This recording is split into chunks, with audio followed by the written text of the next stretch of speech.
murabizi hari ibimenyetso byinshi Imana igenda itanga yuko Imana turavuga hano ariyo iyobora amateka yose. Abari hano kuwa gatanu hari ikintu twize hano, twize ibyerekeye umusozi wa Golan. Hanyuma hari ibintu twavuze tutanga ingero mu mategeko, ikintu cyitwa element d'extranéité. Ni ikintu kirenze amategeko y'igihugu. Narifashije Yves kuko ari umunyamategeko kugira ngo tubashe kubasobanurira mumenye impamvu ikibazo cya Yerusalemu cyangwa ikibazo cya hariya muri Israeli ari ikibazo gikomeye cyane kidatorerwa umuti, kubera ko harimo icyo bita element d'extranéité. Mu mategeko element d'extranéité ni mu gihe hariho icyo bita conflit de différents systèmes juridiques. Nuvango amategeko abagongana mbere. Twaratanze urugero rutandukanye. Nibuka ko Yves nawe yazanye urundi rugero rw'umwana avukiye mu ndege. Tuvuge umubyeyi we, ababyeyi be n'abanyarwanda, nubwo bataba badasangiye nationalité, nubwo baba ari abanyarwanda bose cyangwa umwe n'umushinwa n'umunyarwandakazi, none baro baragenda mu rugendo, none bagera mu kirere cya Amerika, umwana akavuka, ese uyo mwana zaba ari umunyarwanda, zaba ari muki, murumva? Kubera ko hari amategeko iyo umwana avukiye mu gihugu aba ari umwana waho. Ibyo bita yusi solo cyangwa yusi sole.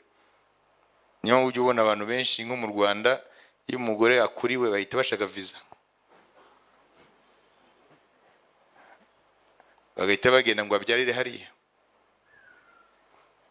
Ariko uyo mwana azinjira mu burenganzira bwe mu gihe azaba amaze kuba majeur.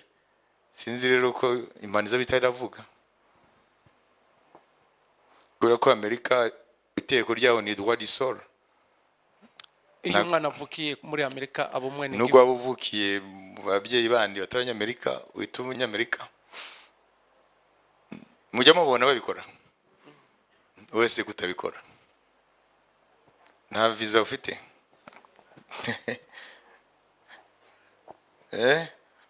Okay, iyo imibare barayifite. Burya ntago baba bagiye gusura, hari nawe yaranja hariya bakashaka umuntu bacumbikira gusa amezi make gusa kugira ngo babyare bahite bagaruka. Ariko ntago bita bikora. N'uwo mwana nubwo yakura akaba majeur bizanyura mu nkiko. Wanyumvise? Amen. Ibyo rero ni process ndende. Nashobora gusa ko abantu bafite ibibazo byinshi cyane. Impamvu mbivuze ni kwereki turavuga urugero rw'amategeko yakurikizwa. Twaratanze urundi rugero ruri compliqué cyane. Murabyibuka? Twavuze iki? Ive naza dufashe umunota umwe. Babwira iriya kazusi yanjye nawe haye wa mushinwa muri bwa bwato kugira ngo bumve ko bamwe ntago bari bahari. Nugira ngo tugaruke ku bintu by'uko gatanu, hari ibintu byabaye nshaka kubabwira.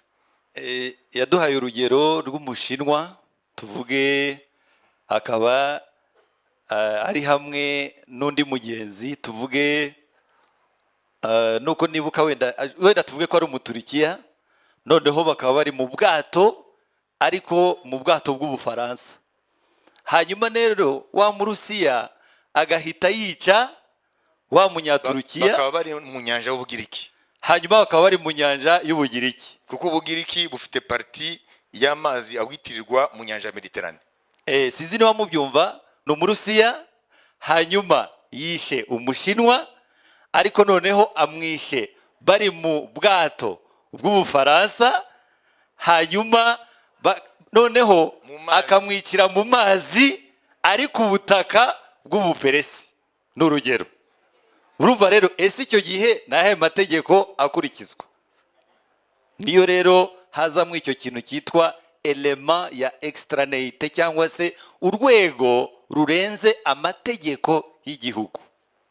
kuko buri gihugu urakoze cyane, kuko buri gihugu cyose kizashaka gufata iyo case, sibyo? Nibyo bavuga ngo quel est le système juridique ou la juridiction compétente pour connaître de l'affaire. n'uruhe rukiko ruzagwemerewe kuba rwaca urwo rubanza rw'abo bantu? Est-ce que c'est la Chine parce qu'il y a un Chinois? buzaba ari ubushinwa se kuko harimo umushinwa? Est-ce que c'est la France parce que le bateau bat pavillon français? buzaba ari ubufaransa kuko ubwato buzaba ari ubw'abafaransa? Est-ce que c'est la Grèce parce que c'est passé dans les eaux territoriales grecques? buzaba ari bugiriki kuko byakorekeye mu mazi y'abagiriki? Ou c'est la victime? cyangwa nuriya wishwe? Twavuze ko ari nationalité ye? umufaransa, umushinwa? Est-ce que c'est le russe? ni umurusiya se ko ari we wishwe? C'est la Russie qui va prendre l'affaire? uburusiya nibwo buzaca ubwo rubanza ko umuturage ari uwabo? Alors, ce cas dépasse ces systèmes juridiques nationaux. rero icyo kibazo kirenze amategeko y'igihugu, inkiko z'igihugu. Alors, ça engendre ce qu'on appelle le conflit de loi. bihita bibyara rero ugongana kw'amategeko.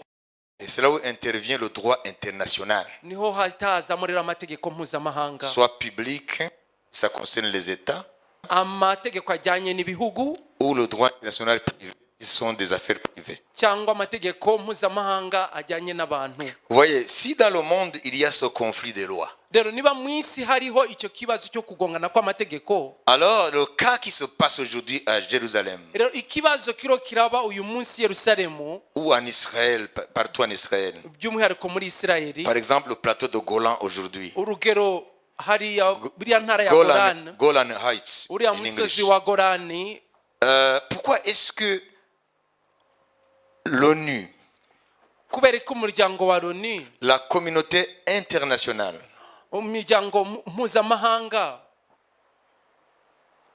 ne parle pas le même langage que Israël? ntabwo iriho iravuga rumwe na Isirayeli kuri kiriya kibazo? Pourquoi? kubera iki? Parce que vous avez vu que dans Zacharie 12, 1, 2, 3, kubera ko twarabonye ko muri Jusqu'à la Zakariya fin. 12 rimwe gatatu cyangwa kugeza ku musozo, Dieu dit qu'il fera de Jérusalem une pierre pesante pour les nations. Imana iravuga ngo izahindura Yerusalemu ibuye riremereye amahanga. ibyo ijambo ry'Uwiteka rihanurira Isirayeli. Uwiteka wabambye ijuru agashyiraho imfatiro z'isi kandi akarema umwuka mu muntu, aravuga ati, dore nzahindura i Yerusalemu igikombe kidandabiranye, amahanga yose ahakikije n'i Buyuda ubwo bazabagota i Yerusalemu. Uwo munsi i Yerusalemu nzahahindura ibuye riremerera amahanga yose, abazaryikorera bose bazakomereka cyane, kandi amahanga yose yo mu isi azateranira kuharwanya. Amen. Quand on parle de Zacharie 12, iyo bavuze Zakariya 12, il y a quelque chose qui est très important harimo ikintu cy'ingenzi dans la prophétie de Dieu. mu buhanuzi bw'Imana. Dieu dit, Imana ivuga ngo je ferai de Jérusalem nzahindura Yerusalemu icya mbere une pierre pesante ibuye riremereye, pour toutes les nations. riremereye amahanga yose. Ça veut dire toutes les nations sans exception. nuvuga ngo ni amahanga yose nta na rimwe rivuyemo. Mais parmi ces nations, ariko mw'ayo mahanga il faut dégager deux peuples, mukwiye kuvanamo amashyanga abiri, les Arabes et les Juifs. Abarabu n'Abayahudi, Parce que eux, ils ont une histoire commune kuko bo hari amateka bahuriyeho autour d'Abraham. kuri Aburahamu, Ils sont descendants d'Abraham. bakomoka bose kuri Aburahamu. Les uns par Ismaël, bo bamwe binyuruze kuri Ismaeli le fils d'Agar, ari we muhungu wa L'Égyptien, Agari wa et les autres munyekiputakazi, par Isaac, Jacob. abandi binyuze muri Isaka kuri Yakobo. Et Dieu dit, Imana ikavuga ngo je ferai de Jérusalem une pierre pesante pour les nations, outre que les deux. Attends. nzahindura Yerusalemu ibuye riremeye amahanga ku mahanga yose uretse ayo yombi. Et pour les descendants d'Ismaël, Rero ku bakomoka kuri Ismaeli, cette Jérusalem iriya yerusalemu je vais faire d'elle une coupe d'étourdissement. kuri bo nzayihindura yerusalemu igikombe gisindisha. Vous voyez? Murabyumva? Et pour Israël, Ariko kuri Isirayeli c'est toujours la logique de ce que Dieu a dit. birumvikana Il est dans la parole de Dieu. iri mu ijambo ry'Imana, Parce que leurs réclamations, revendications, ils citent toujours la Bible. kuko ibyo basaba, ibyo bifuza bavuga ko ari Lorsqu'ils se ibyabo, défendent, ibyo bahagararamo mu kwisobanura byose biri muri Bibiliya. comprenez? Murabyumva? Les nations ne citent pas la Bible Amahanga ntazanamo Bibiliya yo quand on parle de la question de Jérusalem. iyo bavuga ku kibazo cya Yerusalemu. Les Arabes ou le monde arabo-musulman ne citent pas la Bible. Abarabu cyangwa biriya bihugu by'Abarabu na Isilamu nabo ntabwo bazana Bibiliya. Il n'y a que Netanyahou qui cite la Bible Netanyahu wenyine niwe uvuga Bibiliya devant le tribunal des Nations Unies. imbere ya biriya bihugu y'umuryango mpuzamahanga wa Loni. Est-ce que vous voyez la différence? Mwabonye itandukaniro? Ce problème-là de Jérusalem, Iki kibazo cya Yerusalemu Dieu l'appelle une pierre pesante pour les nations, Imana. une coupe de terrorisme pour les peuples d'alentour. Imana yakise ibuye riremereye amahanga n'igikombe gisindisha amoko azengurutse Yerusalemu. Dieu aime parler en métaphore. Imana ikunda kuvuga ikoresheje imvugo ngereranyo. Dieu ne donne pas son message dans un langage d'érudit. Ubutumwa bwayo ntabwo ubutanga mu buryo bw'abanyabwenge. Dieu n'utilise pas un langage savant. Ntabwo ikoresha ubwenge bw'abanyabwenge. Parce qu'à ce moment-là, ce ne sont que les savants qui comprendraient. Kubera icyo gihe n'abanyabwenge cyangwa abafilozofi nibo babyumva. Mais Dieu utilise un langage terre à terre. Ariko ikoresha imvugo buri umwe wese abasha kumva. Parce que tout le monde connaît la pierre. Kubera ko buri umwe wese azibuye icyo ari cyo. Et tout le monde connaît les effets de la pierre si elle te tombe dessus. Kandi buri umwe wese azi ikibuye kikugwiriye icyo cyagukorera. Alors Dieu parle de Jérusalem comme une pierre. Rero hano Imana iravuga Yerusalemu nk'ibuye. Il dit les nations vont prendre la pierre et la mettre sur leur tête qu'on appelle Jérusalem. Nuvuga ngo amahanga azafata iryo buye barishire ku mitwe, iryo buye niryo Yerusalemu. Et finalement, la pierre va les écraser. Hanyuma amaherezo iryo buye rizayasya. Nous allons voir ça. Turaza kubibona. Et les Arabes vont prendre la coupe à 99% de degré de vol.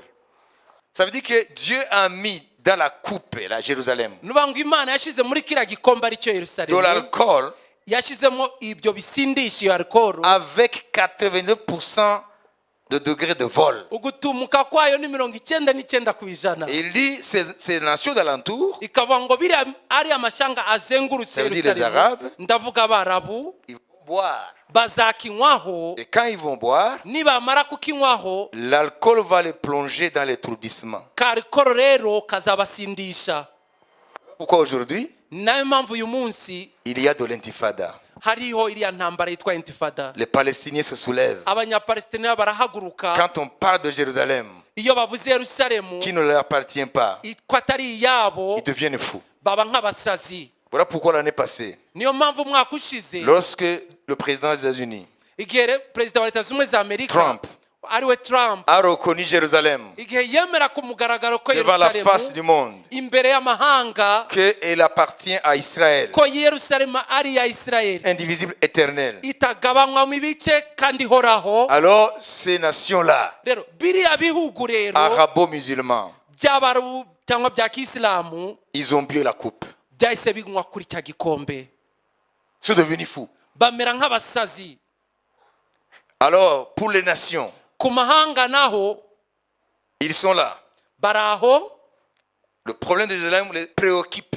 Ikibazo cya Yerusalemu kibaraza ijoro n'amanywa. L'ONU n'a pas de solution. Loni ntabwo ikibonera igisubizo, Même s'ils disent statut international. nubwo bavuga ngo Yerusalemu nta na bamwe yitirirwa n'iy'amahanga yose. Tous les trois religions monothéistes ont droit à la ville. Ari amadini atatu ashingiye kuri Aburahamu afite uburenganzira kuri uriya mujyi. Judaïsme, christianisme, islam. Idini rya Kiyuda y'Abakristu na Isilamu. Mais il n'y a pas de solution. Ariko nta kibazo nanone. Israël a pris Jérusalem Israel yigaruriye Yerusalemu depuis 1967. kuva muri 1967. Ça, c'est une situation de fait. Ça veut dire que devant le droit international, Nuvuga ngo imbere y'amategeko mpuzamahanga Israël doit déguerpir. isirayeli yakagombye kuvamo ikava muri yerusalemu. Mais Israël possède Jérusalem de fait. Ariko ibu yerusalemu iri mu maboko ya isirayeli. Et ça pêche à l'ONU de dormir. Ibyo rero biteje Loni kudasinzira. C'est une pierre pesante. N'ibuye riyiremereye. La question de Jérusalem pèse sur l'ONU. Ikibazo cya yerusalemu kiremereye Loni cyane. Qui dit ONU dit le Conseil des Nations. Iyo tuvuze Loni ni ibihugu byishize hamwe. Pourquoi? Kubera iki? Parce qu'il y a dedans un élément d'extranéité. Kubera ko muri icyo kibazo kirenze amategeko ayobora ibihugu. Il y a le droit humain Hari amategeko agenga abantu sous la rubrique de droit international public, mu bijyanye n'amategeko mpuzamahanga agenga abantu, parce que c'est l'affaire des États, kubera ko ni ikibazo kireba ibihugu. mais ils ignorent carrément un autre système juridique qui a aussi une place dans l'affaire. Ariko hari icyo birengagiza, andi mategeko birengagiza afite icyo avuga muri iki kibazo. Lorsqu'il y a un problème sur Jérusalem, Iyo hari ikibazo ku Yerusalemu, l'ONU brandit le droit international Loni izana amategeko mpuzamahanga, et Israël brandit la Bible. Israel ikazana Bibiliya. Alors, qui va trancher? Ndabaza, ninde uzaca urwo rubanza? Pose la question sur toi. Baza kuri ruhande icyo kibazo. L'ONU brandit le droit international. Loni izana amategeko mpuzamahanga, Israël brandit la Bible. Israel ikazana Bibiliya. Alors, quelle sera l'issue de la question? Ikibazo kizakemurwa gute? C'est une problématique sans issue. Ni ikibazo kidafitiye igisubizo. Pourquoi? Kubera iki? Parce qu'il y a un élément d'extranéité. Ça dépasse le cadre juridique des hommes. Birenze amategeko y'abantu. Il y a le grand législateur Hariho Imana nyiramategeko isumba byose, qui a sa propre loi. ifite amategeko yayo, Il a son propre système juridique. ifite amategeko n'urukiko rwayo. On ne veut pas l'intégrer. Ntabwo bashaka kuyizanamo. Alors le problème devient insoluble. Rero ikibazo ntigikemuke. Est-ce que vous me suivez? Murimo kunkurikira? Alors, qu'est-ce qui s'est passé vendredi soir? Ndabaza kuwa gatanu habaye iki Nous rero? avons parlé du plateau de Golan. Twavuze kuri uriya musozi wa Golani. Jeudi, Kuwa kane Trump a dit Trump yavuze ngo publiquement, ku mugaragaro, hein? I want to quote him. ndashaka kuvuga neza amagambo Je yavuze. vais le citer. Ndashaka mvuga amagambo nko yavuze. Il a dit, Yavuze ngo, je reviens encore une fois, ndagarutse kandi comme je l'ai fait l'année passée. nkuko nabikoze mu mwaka ushize. J'ai reconnu Jérusalem Nemeye ku mugaragaro Yerusalemu comme capitale d'Israël. nk'umurwa mukuru wa Isirayeli. Maintenant, je suis disposé Ubu rero niteguye de reconnaître Golan kwemera umusozi wa Golani comme appartenant à Israël. nk'uwa Isirayeli. Ni bande bari hano vendredi bumvise Golan impamvu ari iy'ingenzi. Jeudi, Ku wa kane nous ushize, sommes dimanche. ubu turi ku Il a cyumweru, dit, je suis disposé yavuze ngo niteguye de kwemera reconnaître le plateau de Golan. kwemera uriya musozi wa Golani, Golan Heights uriya musozi wa Golani appartenant comme appartenant à ko Israël. ari uwa Isirayeli. Parce que Kubera ko Israël, Isirayeli depuis 67, kuva muri 67 occupe le Golan. yagaruriye Golani Comme il a occupé Jérusalem Est nk'uko yigaruriye Yerusalemu y'iburasirazuba et d'autres territoires qu'on appelle les territoires occupés. n'ubundi butaka yagiye yigarurira. Et l'ONU Loni rero a émis une résolution yaje gutora umwanzuro pour condamner Israël. iciraho iteka Isirayeli Que Golan ne lui appartient pas. ko Golani ntabwo ari iyayo. Nous avons dit que depuis 1946, Golan était dans le territoire syrien parce que la Syrie a accédé à l'indépendance en 1946. Amen. De la main des Français. Twaravuze ko Golani guhera mu mwaka wa 1946 yari mu maboko ya Siriya, kuko Siriya yari hatswe n'Ubufaransa. Donc puissance colonisatrice. Niyo yari hatswe n'Ubufaransa, n'Ubufaransa nibwo bwari bukolonije Siriya. 67, Israël gagne le Golan. Nuvuga ngo muri 67 nibwo Golani yagiye mu maboko ya Isirayeli. 73, 73 l'Égypte, la Jordanie, la Syrie attaquent Israël Egypte, pour récupérer les territoires occupés, Jordani na dont le Siriya Golan. bitera Isirayeli kugira ngo byigarurire ubutaka Isirayeli yigaruriye Mais après- harimo na Golani. Après, l'ONU condamne Israël, Nyuma rero Loni iza kongera gucyaha Isirayeli, condamne que ça ne lui appartient pas. ivuga ko ubwo butaka ntabwo ari ubwayo. En 81, Muri 81 Israël Isirayeli consacre Golan ifata Golani comme faisant partie de son territoire. ko ari iyayo, ubutaka bwayo. Donc ça c'est Israël. Iyo rero ni Isirayeli. Mais l'ONU, Ariko Loni yo sur la base du droit international, ishingiye ku mategeko mpuzamahanga, Israël est condamnable. Isirayeli niyo guhanwa. Mais quand nous interrogeons la Bible, Ariko iyo tubajije Bibiliya, Deutéronome 4, gutegeka kwa kabiri 4, Deutéronome 19, gutegeka kwa kabiri 19, Josué combien? Yosuwa kangahe?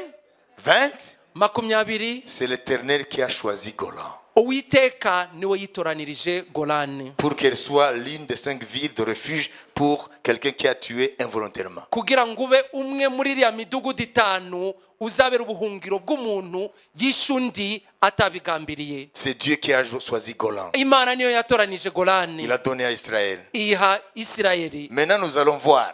Ubu rero turenda kubona Dieu dit Imana iravuga Golan Golani appartient à ni Israël. ya Isirayeli, C'est l'une des 5 villes de refuge ni imwe muri iriya midugudu 5 pour y'ubuhungiro protéger yo kurengera quelqu'un qui a commis un homicide involontairement, le protéger du vengeur du sang. umuntu yishe umuntu atabigambiriye, imurinde uriya aza guhorera amaraso yamenetse. Une fois dans l'une de ces villes, Amaze kugera muri iyo midugudu il est protégé. aba arinzwe nta kibazo agira. D'après la Bible. Dushingiye kuri Bibiliya, Mais l'ONU dit alors, Loni rero iravuga ngo ça ne t'appartient pas. ntabwo ari iyawe. Qui va trancher? Ninde uri buje guca urwo rubanza?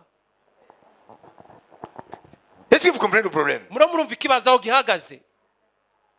Qui comprend? Ninde wumva ikibazo uko giteye? Il y a ce que Dieu dit. Hari ibyo Imana ivuga, Jérusalem Est appartient à Israël. Yerusalemu iburasirazuba ni ya Isirayeli, C'est la ville de David. ni umurwa wa Dawidi Depuis 3000 ans.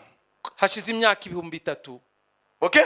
Sibyo? Avant que l'ONU vienne à l'existence, Mbere yuko na Loni ivuka, Jérusalem était capitale d'Israël. Yerusalemu wari umurwa wa Isirayeli Il y a 3000 ans. hashize imyaka 3,000. C'est David qui a bâti Jérusalem. Dawidi niwe yubatse Yerusalemu.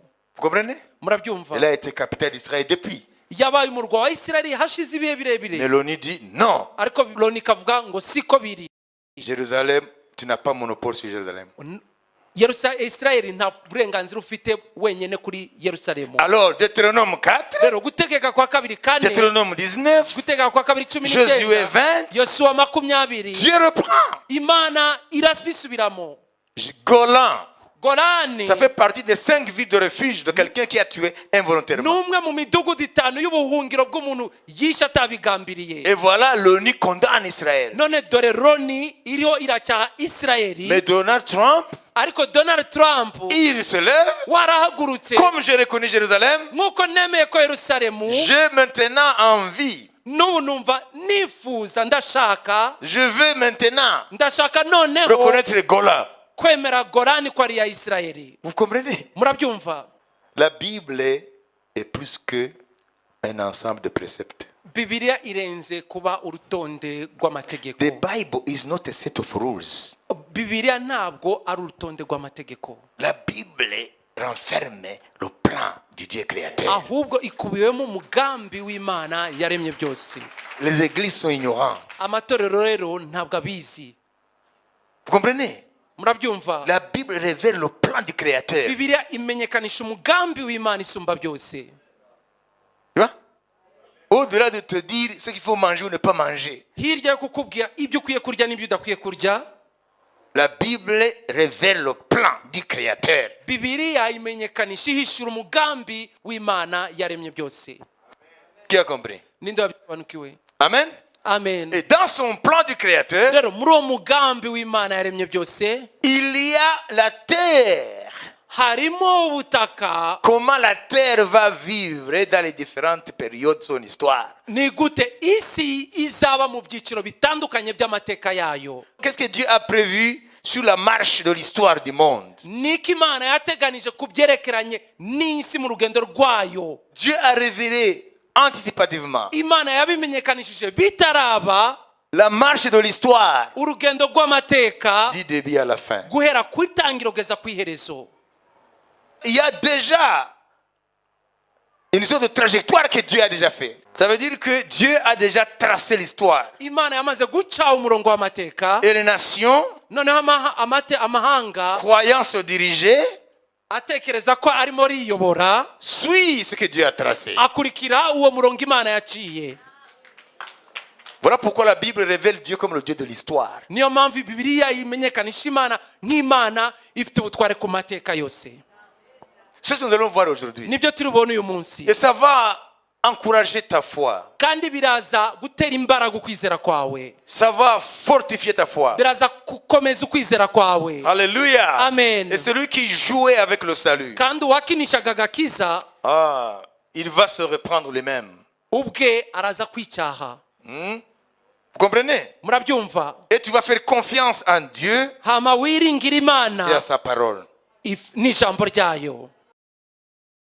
Tu ne vas pas craindre l'inconnu. Ntabwo uzatinya ibyo utabona, Tu ibyo vas faire utazi. confiance Ahubwo uziringira en ce qui concerne le lendemain.